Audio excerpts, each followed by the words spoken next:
Okay. So, good afternoon, everyone. Welcome to WOW Wednesday, Words of Wellness, held by the Diabetes Association of Atlanta. We have been putting on this webinar since June 2020. It's a virtual webinar that is focused on helping individuals that's living with diabetes or at risk for diabetes to help prevent diabetes and increase healthy lifestyle. And with that, we are so gracious to present to you our health expert for this month. It is Paige Wallenzine. She is an amazing nutrition coach, dietitian, registered dietitian who will present to you all of the different things that will help you create a healthier lifestyle as we go into 2021. Some quick housekeeping to remind yourself is we have the chat open, so please feel free to chat in here. We will monitor it. If you have a question, please make sure that you click on the blue Q&A mode and put that question there so that at the end we can easily see the Q&A versus the chat box. Again, red is for chat, blue is for the Q&A portion. Okay. If you have any other, question, anything, put it in the chat. We will make sure that we get to it.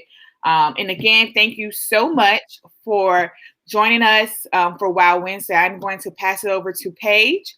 And Paige, I will be in the back to assist you. Thank you so much. Great. Thank you so much, Tiffany. All right. Hello, everyone. My name is Paige Wallenzine. Like Tiffany said, I am a registered dietitian. I have been for 5 years now. I currently live in Portland, Oregon. And this last year, as a result of the pandemic, I had more time than I've ever had before. So I decided to go ahead and start my own practice, which is titled The Kitchen Dietitian. I will go into more details about it at the end of this presentation, but I am all about building a positive food relationship. So that is what we are going to be chatting about today. All right. Perfect. We will get started. Like Tiffany said, ask questions, put them in the box. We'll get to a Q&A session at the end, but if anything comes up during the presentation, I encourage you to use the chat box. I'll be checking it kind of intermittently throughout the presentation. And I really like things to be as interactive as possible. I know it can be a little bit more difficult when it's kind of a one-way talk like this, but all right, we'll get going. So building a healthy food relationship. Today, we are going to discuss how to build a healthy food relationship, the importance of it, the things that impact our health, including our food relationship.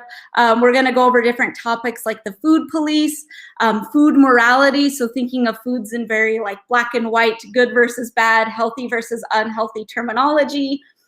Hunger, fullness, and satisfaction, and how to treat these bodily cues to have a positive food relationship. We're also going to chat about emotional eating, body image, and lastly, joyful movement, or ways to move our bodies that we find enjoyable, because I think these things are really hard to disconnect from our food relationship.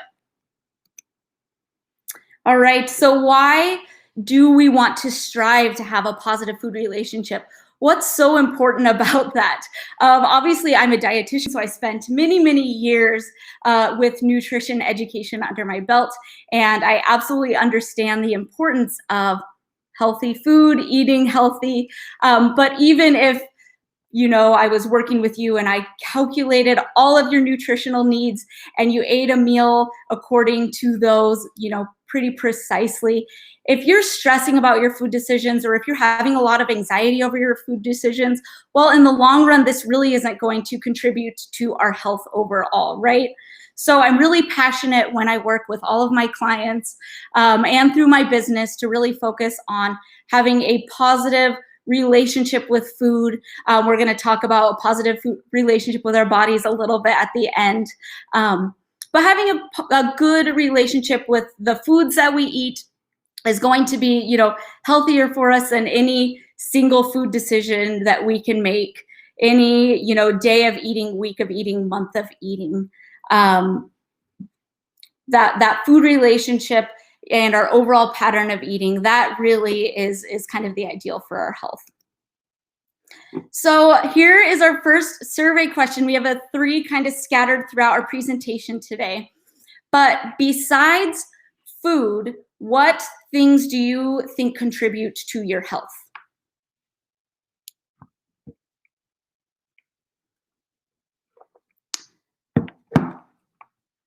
There we go.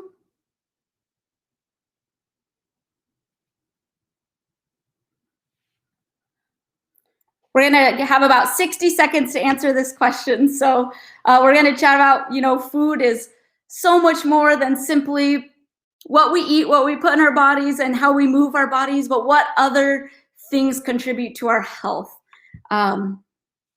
Oftentimes we're just given the message that it's just eat healthy, but it's so much more than that. And that's something that I really like to focus on when discussing health as a big picture.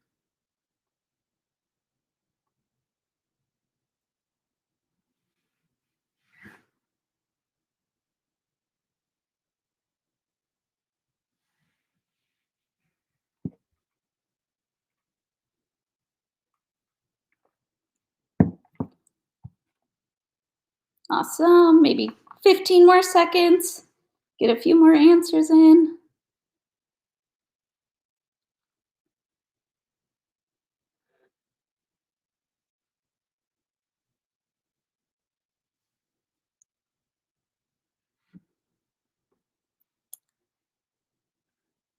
All right, I'm going to end the voting. Let's see.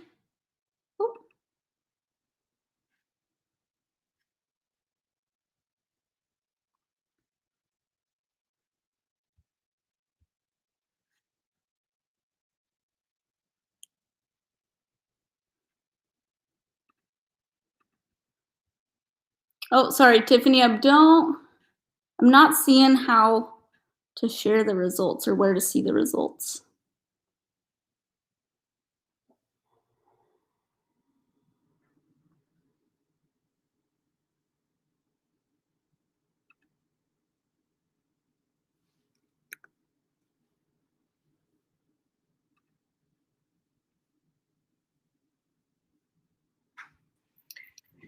So Paige, I see where we can stop sharing and to share the results. So I think maybe they can see it on their end.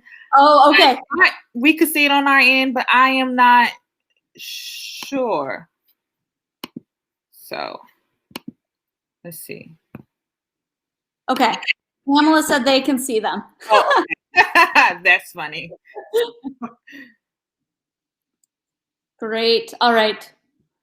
Well, I'm going to hit close here.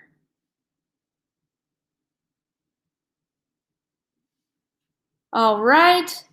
Well, I'm sorry I can't see what you all put, but there is so much more to our health, like I said, than our body size, how we choose to eat, how we move our bodies. The big picture is so much more than that simple boiled down. So things that contribute to our health are stress, anxiety, our sleep, our environment, genetics, our food budget, social connectedness is really important, physical activity or how we move our bodies, access to food options or access to healthcare, your food relationship, which we're obviously going to be talking all about today, and so much more. So the first step in building a positive food relationship is really rejecting diet culture. Now, this may be a new term for some of you and not for others, but diet culture is really these messages that we probably receive on a day-to-day basis because it really is all around us, from social media, the grocery store, the food labels we see, advertisements, conversations we have with friends, families, colleagues, whoever it may be, giving us messages of how we should eat. And these messages may, impact our food decisions consciously or subconsciously. We're going to get into that a little bit more. So a huge component of diet culture is the what I like to call the food police. So the food police are an arbitrary set of food rules that are reinforced by external messages. So all those things that I discussed, like what we see on social media, advertisements. I've seen in January, right? How many diet advertisements do we see in all these things that we consume on a day-to-day basis? And also by internal self-talk. So the way we talk to ourselves about our food decisions, thinking, well, I'm being so good today because I chose a salad for lunch, etc. We're going to talk about food language and getting more towards a neutral place and avoiding that food morality. But I really challenge you to think of these food rules that you have in your life, really assess how they play a role day to day, and I want you to challenge them. Where did you learn these food rules? And what would happen if you chose to eat based off of your wants and your needs rather than feelings of I should or I shouldn't? Oh. Okay, thought I skipped a slide, but I didn't. So food, a big part of kind of rejecting this diet culture, getting away from this food police mentality is knowing that food does not hold moral value. Even though this is something that we see all the time, right? Like foods can be good or bad, whether they're healthy or unhealthy. So here's some ways where you might see this in your day-to-day life. Couldn't be on food labels. There's so many food labels that have language like innocent. There's a whole brand called Lesser Evil Snacks. Guilt-free. I see that on, so I was at Costco yesterday and they had a whole display of guilt-free chocolate. But I really don't like those words on food labels because we're not evil for choosing certain food items, right? Or you shouldn't be guilty. We feel guilt from many things in our life, like maybe, cheating or not being honest. And these things make you feel guilty, but eating should never make you feel the same way that these other morally questionable things do. Other ways, there's food rules, especially in the kind of dieting world. So many of us or have done this or know somebody who might have, a cheat day, or you feel like you have to earn or burn food. I think of those graphics when I see this, like to, burn off this small French fry, you have to go walk this many miles or something like that. And we know it's just not that simple. Other things like, okay, well, this is low calorie, low fat, so it must be better. Well, it doesn't necessarily mean that this food is better or worse. It just means that it's low calorie or low fat. Also, this comes up with self-talk. So do you feel guilt or shame over eating a lot of times? Do you feel like you have great willpower when you're eating really healthy and then lack of willpower when you, quote unquote, fall off the wagon? Do you feel superior to others based on your food decisions? So we really need to move away from that, tying that moral language or that moral value to our food decisions. And this will really help to cultivate that positive food relationship for us and others around us. I like to remind all my clients that I work with that guilt is not an ingredient. Despite messages that you may receive, eating does not make you guilty, evil, scandalous, or dirty. Eating, nourishes us physically, but it also nourishes us in other ways. And we're going to get to that a little bit later. All right, so here is our second survey question. Speaking of, food language, what types of verbiage or words do you use most often to describe your food choices? This one's multiple choice. So we have bad, cheat, clean, good, treat, hearty, savory, fresh, refreshing, sinful, junk. So I want you to really just get thinking of, okay, how do I talk about food to others, or how do I think about food when I'm making food decisions for myself?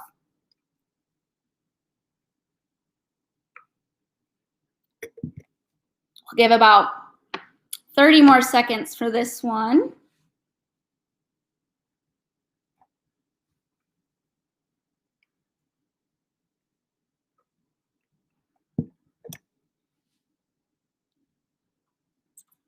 I can see the answers to this one. This was great.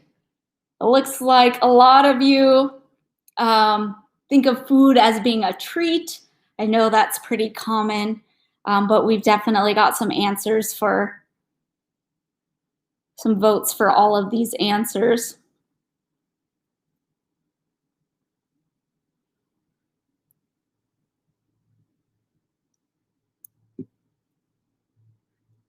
All right, I'm gonna end the voting. It looks like treat, that one got the most. So that's interesting. We're gonna talk about how treat can potentially, play a role in that giving food moral value. The same goes for clean, good, bad, cheat, sinful, junk. And so we're gonna talk next about how to move more to neutral food language.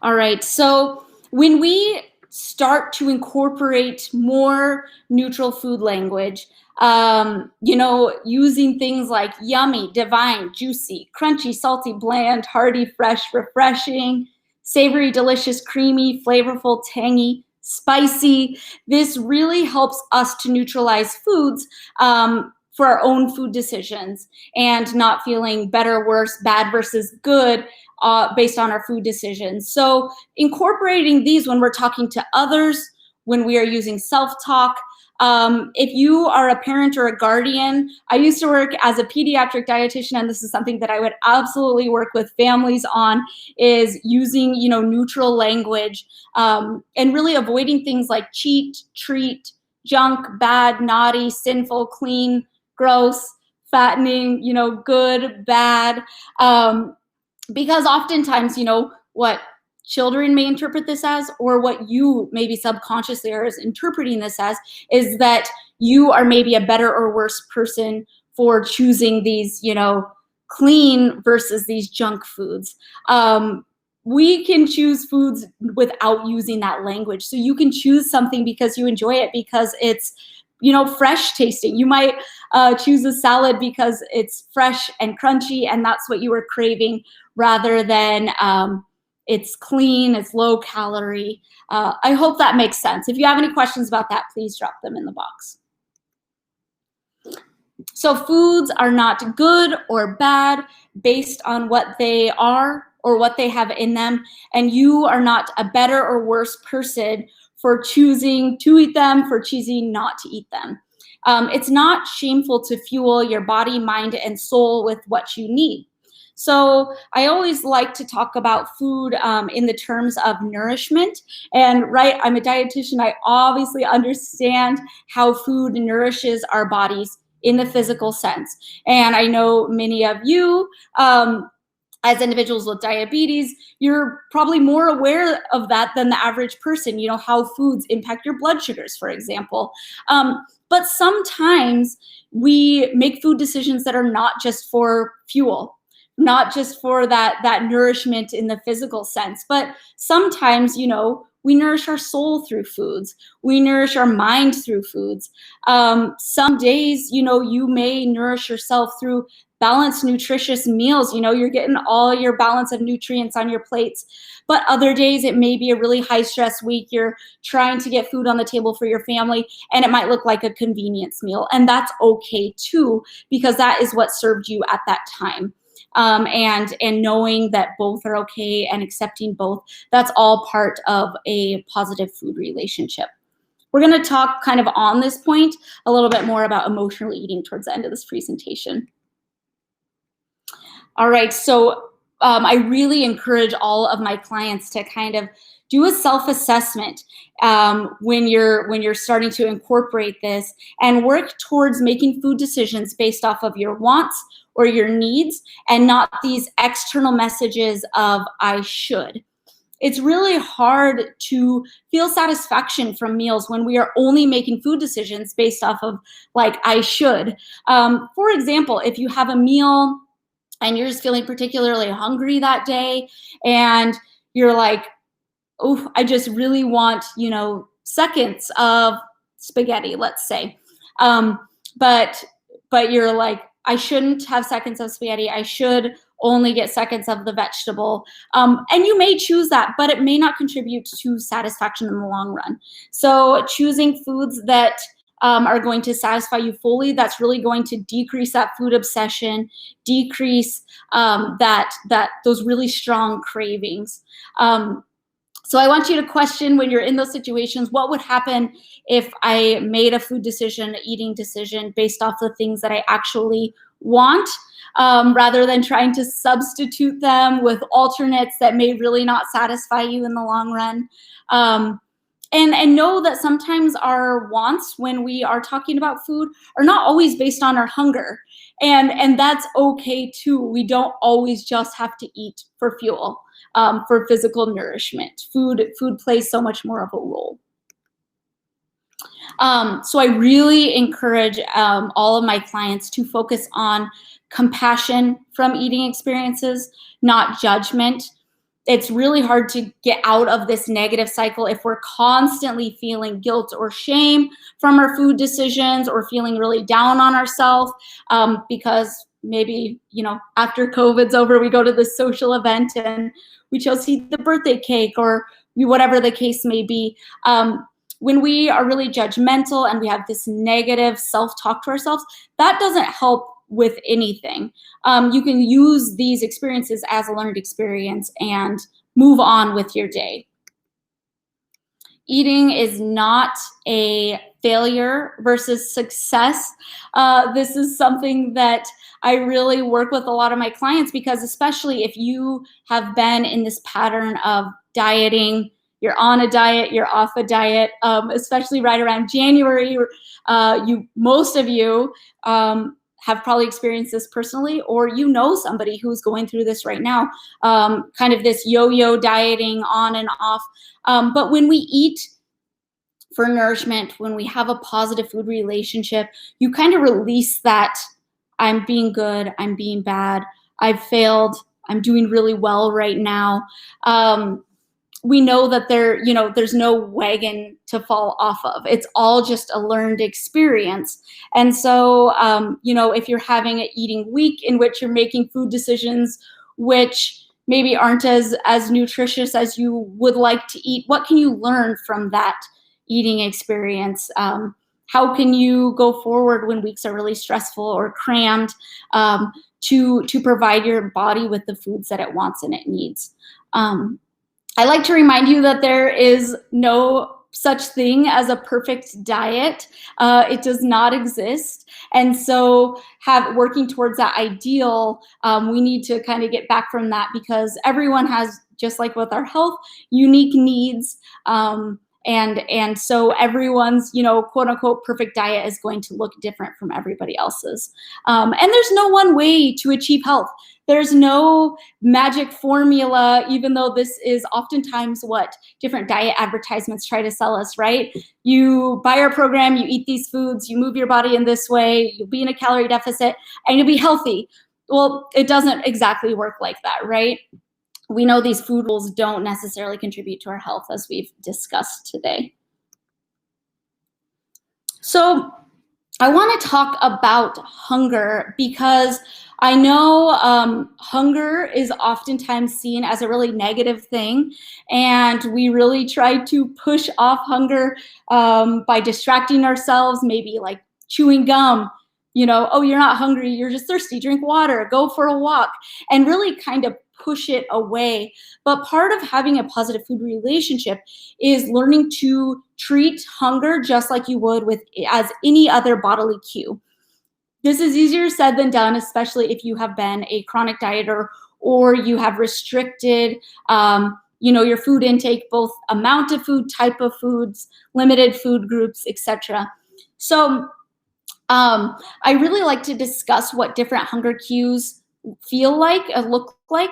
So they're not always going to be like this ache, grumbling stomach. I get irritable when I'm hungry, like hangry, that's a real thing. You can maybe get a headache. You can feel kind of lethargic.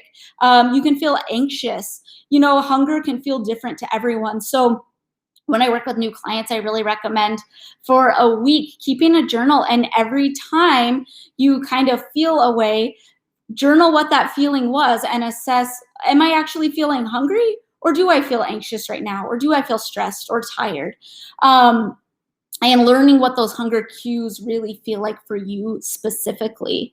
A way to kind of reset the system to learn our hunger cues and to eat based off of them, which then contributes to a positive food relationship, is nourishing consistently. So making sure that you are providing yourself with multiple meals per day and snacks in between.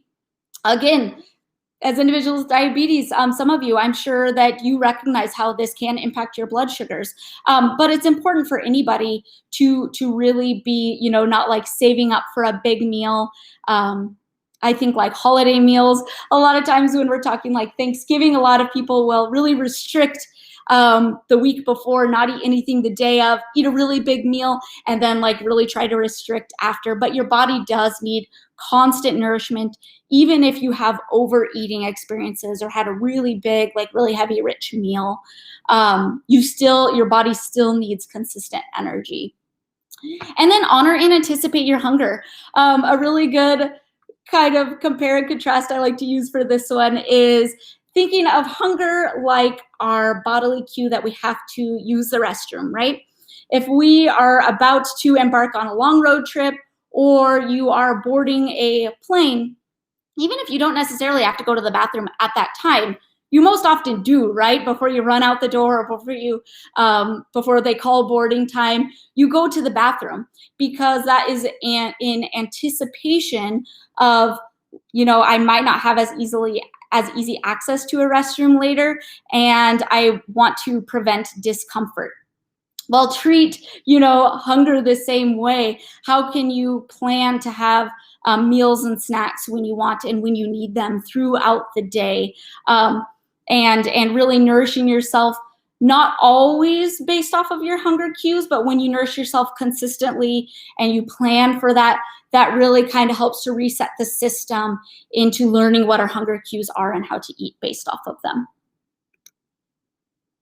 So I really recommend to avoid the extremes of hunger and fullness. So if we really try to put off our hunger, if we try to distract ourselves, suppress it, curb your cravings with whatever methods you might have been recommended, what happens is we tend to get like really ravenously hungry, and we don't feel physically very great like that. We're probably not able to focus on the task at hand, maybe that be our work day, whatever the case may be. And then when you do get an eating experience, you may tend to completely overeat, eat really rapidly, and totally swing the pendulum in the opposite direction to feeling overly full. And you might feel associated guilt and shame with this. You might physically not feel that great, like if you really overeat. And so that restriction really is what leads to that binge or that overeating behavior. We really want to avoid the out of sight, out of mind mentality. That doesn't work when we try to restrict foods by just not buying them, having your spouse hide them, whatever the case may be. It's just going to cause you to think about them more and feel more obsessed over these foods. And then when you do eventually eat these foods again, you're going to feel very out of control around them. And so instead, I really recommend giving yourself unconditional permission to eat all foods. And avoiding that, back to that food morality, that some foods are, superior and some are not. And that really, takes the kind of glimmer away from these foods if you know that you can have them anytime you want. I really recommend aiming for the pleasant middle. So instead of letting yourself get into the extremes very often, living in kind of the pleasant wax and wane of pleasant hunger and pleasant fullness. And this goes back to nourishing yourself consistently. This allows us to tune into our hunger, our fullness cues, and what foods are going to satisfy you in that food experience, as opposed to holding off, ravenously eating until I not feel great, and then trying to hold off again the next day. So we talked about hunger, and now I'm going to talk about fullness versus satisfaction. So we can feel physically full a lot, but we're not necessarily going to feel satisfied from a meal. And so satisfaction is kind of the end goal, right? To feel, like there's nothing else that can fill this void right now. I'm feeling great from this eating experience. To do so, I really recommend practicing mindfulness when you're eating, limiting distractions. So aim most of the time to sit at a table upright. Our body and our legs are kind of at a 90-degree angle. This position can really help with digestion as opposed to laying on the couch, rushing to shove food in while we're between activities. So sitting at a table, limiting distractions, silencing our phone, placing it out of view, shutting our computers. So trying not to eat our work lunch while we're trying to get work done, turning off the television, turning off really like upbeat or stimulating music. If you have music, just kind of have it as background noise. And this will really help us to eat based off of our body's cues, looking internally, right, at what our body wants and needs versus those external messages. The best way to curb cravings is simply to satisfy that craving by eating that food. So a good example of this that I like to use is, say somebody, pretend we're all, back in the office, not during COVID times, and somebody brings a food item into the break room and other people are enjoying it, and you're like, oh, that looks really good, but I'm just gonna try to avoid it. It doesn't fit my diet plan. Maybe I already had breakfast today, so I feel like I shouldn't have that. But boy, it sure does look good. And you try to just continue on with your workday. But in the back of your mind, you're constantly just kind of thinking about that food. It's playing a distraction, and it may cause us to not be as focused or productive during work. We may go for foods that are, we didn't satisfy that craving, so we may try to fill that void with other things later in the day. We know that if people really restrict breakfast, for example, they tend to overeat or eat more calories throughout the rest of the day. And as opposed to if you would have just satisfied, I wasn't necessarily feeling hungry, but that looked really, really good and I enjoyed it and life moved on. I could focus on work. I maybe wasn't as hungry when it got time to lunch because I enjoyed that, morning food, whatever it was. And then really ask yourself, if you have an eating experience where you're not truly feeling satisfied, what is it that could satisfy you at that moment? So rather than immediately just like going for seconds or going for something sweet after a meal, do a self-assessment and think, okay, what exactly am I wanting right now? Do I want something crunchy and salty? Am I craving something creamy and sweet? And really just doing an inward self-assessment of what is the exact thing that you want. And then you can really satisfy more precisely. So learn to say yes to the things that recharge you or bring you light when this is when we are offered different foods. And then learn to say no to things that do not recharge you or bring you light. Again, using simple, neutral language. So a simple yes, please, as opposed to, oh yes, I'm being so bad today, or today's my cheat day, so I will, really avoiding that moral language and just using neutral terminology. A simple neutral no thank you, as opposed to, no, I am being so good today. No, I'm on a cleanse, or whatever the case may be. All right, so I want to talk about uncomfortable eating experiences, because even if we, get really good at living in that pleasant middle, eating when we're pleasantly hungry, stopping when we're feeling pleasantly full, we're human, and sometimes we are still going to eat past our fullness cues, and we're going to have uncomfortable, we may overeat and get to that uncomfortable place. Food is good, it happens, but I just want to remind you to use it as a learned experience. This feeling of feeling too full, and you probably don't feel physically that great, you might feel really lethargic or just kind of whoa. Just know that feeling will pass. Just another reminder, there's no such thing as perfect eating, so it does not serve you to get down on yourself based off of your food decisions. You are not a failure for eating past your fullness. Your body can handle digesting this food. And again, you still need to nourish yourself regularly and consistently. And when, our body kind of can learn this and kind of learn to self regulate. I know for me personally, when I take a vacation, for example, and I'm eating out a lot and I'm probably eating foods that are richer than I usually eat on a regular basis, when I get home, I tend to not crave, these really like rich meals. I really crave like home cooked food, and that's just an example of how your body can kind of adjust when you really learn to tune into your wants and your needs. Um, just another, I've talked about this point multiple times, but just to kind of sum it up, if you want to stop thinking about food constantly, you need to be eating enough food constantly. It's really difficult to tune into our hunger, our fullness cues, or achieve that satisfaction that we're all aiming for if we are not nourishing yourself adequately or often enough.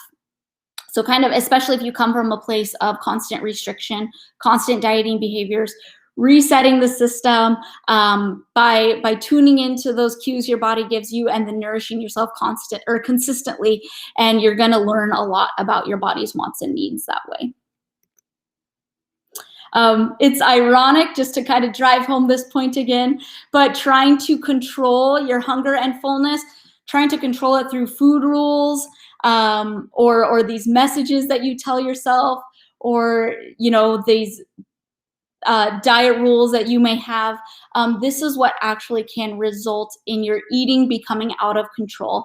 If you're really trying to avoid food, restrict, push off your hunger, this is exactly what contributes to that binge eating behavior.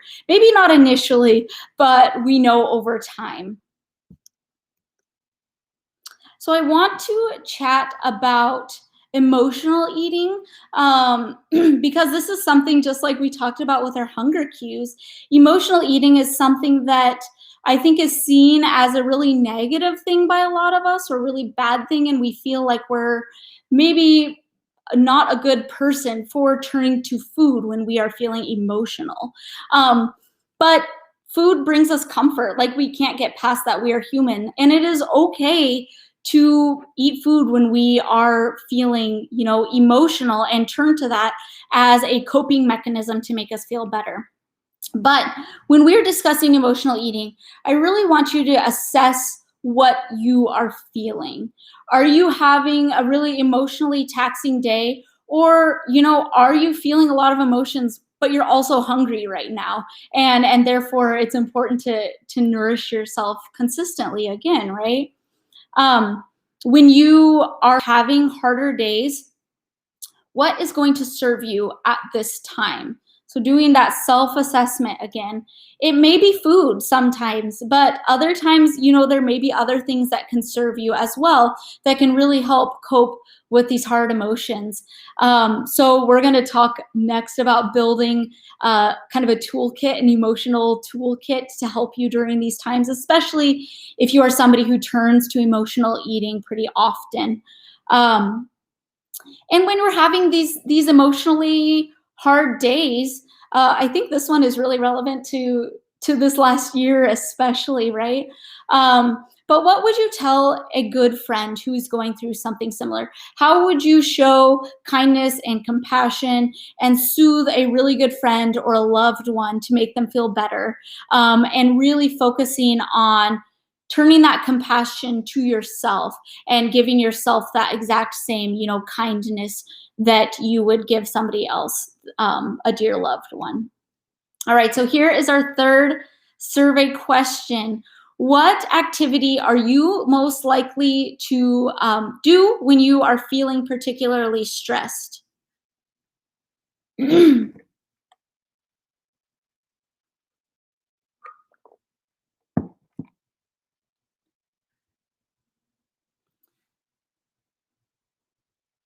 I see some votes for eat. Very relevant since we're talking about emotional eating. Get outside, go for a walk, or finding some form of movement.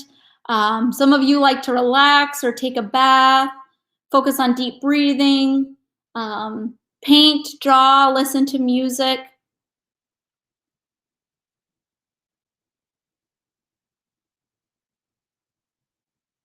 Yeah, I think most of us, um, eating is what we turn to, right?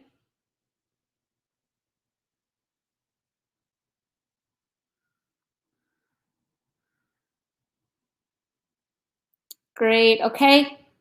I'll give a few more seconds and then I'm going to end the voting.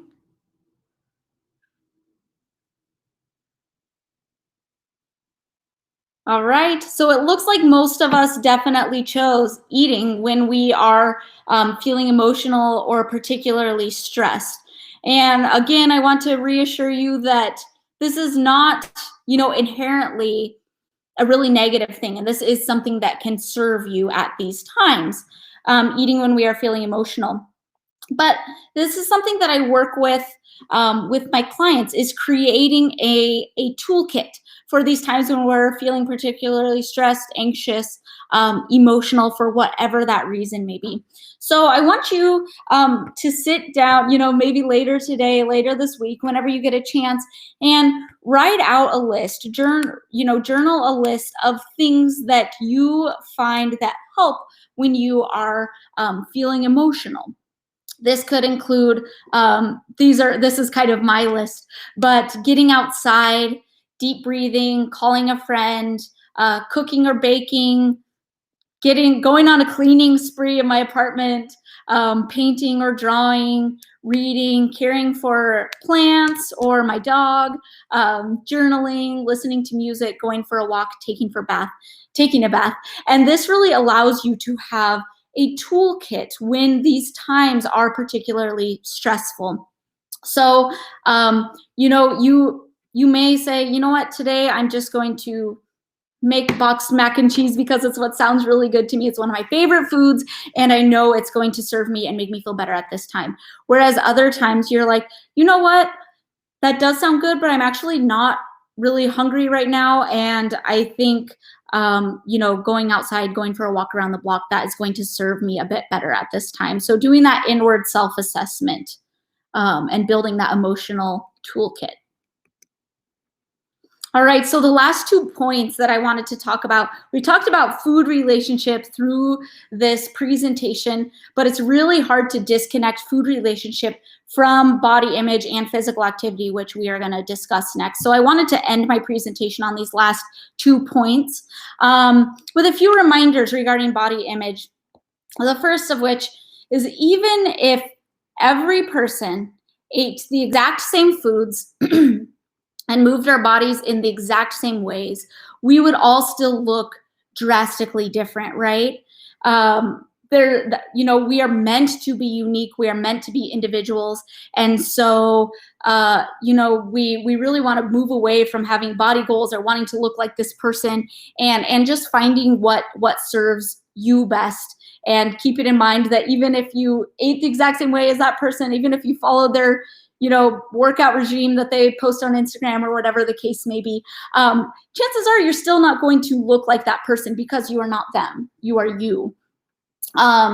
Practice body neutral affirmations. We talked about using neutral language quite a bit when we're talking about food decisions, but the same goes for our body affirmations. So when we are looking at a picture of ourselves, when we're looking at our bodies in the mirror, instead of saying, gosh, my thighs are so big, they look so bad, whatever the case may be, and really tying that kind of morality to it, instead you can say, today I am grateful for my legs for allowing me to, go on a walk or to carry me through life, whatever the case may be, and really practice that verbal or that self-talk, using that neutral language.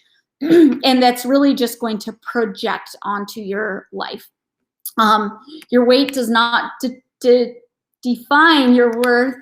And then this last point, I really like to discuss this with a lot of my clients. I ask them, what is the legacy that you want to leave? So at the end of your life, looking back on your life, do you want to be remembered for your kindness, for your compassion, if you were a good mother, a good friend, if you were funny, if you were a really good cook? What are these values that you really want to be remembered by? Because nobody is going to remember you for your pant size or your flat abs, or because you were so good at resisting, added sugar, whatever the case may be. So really assess the values that you want to be remembered by and think, okay, how can I dedicate energy to these values today and in my day-to-day life, as opposed to putting time and energy into these maybe physical things that really, that's not what the values are that people are going to remember you by.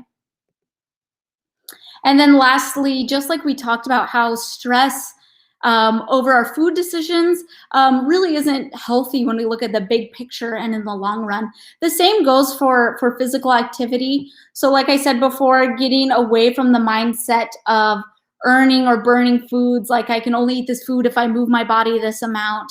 And lastly, I really just remind all my clients that there's no rules about what counts or what does not count as physical activity. It doesn't have to be like 60 minutes a day in the gym, whatever the case may be, a certain exercise regime. Anytime you are not being sedentary and you're up moving your body in any way that feels good for you, that's physical activity. And so I really recommend to find joy in the movement that you participate in. Final reminders that food pleasure is healthy and food joy is healthy, even though we are often told differently or get different messages around us. I remind you to fill in any last questions that you have in the question box. I'm going to chat about where you can find me on my website on the next slide. And then I think it's time for our Q&A at the end. So here is my website. It is The Kitchen RD, which stands for Registered Dietitian. So thekitchenrd.com. And I develop recipes for my website. I upload at least a few recipes a month.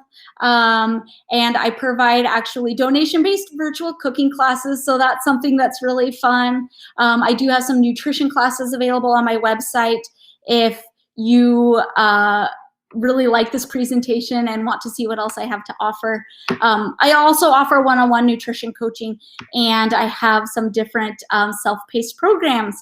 If you're on Instagram, I would love your follow. My handle is the.kitchen.dietitian.